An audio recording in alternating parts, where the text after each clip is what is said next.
Hi, so we just got on the Coral Princess. We're starting a 31-day Trans-Pacific cruise starting here in Yokohama. This is a balcony. I think it's a premium balcony, maybe a couple hundred square feet.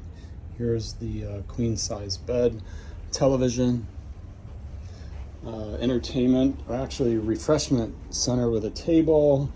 We have a desk. Huge balcony, well, bigger balcony, maybe double size the normal balcony on a Princess ship. Beautiful day here in Yokohama. This boat's on the last month of a four-month swing from LA.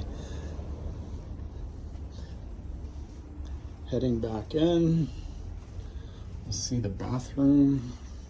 Tiny little shower, lav, sink, and then a little storage shelving, huge closet, and that's it. Coral Princess, beginning 31 days from Yokohama via northern Japan, Alaska, down the Pacific coast, all the way down to Ensenada. And we will wind up in LA in about 31 days from now.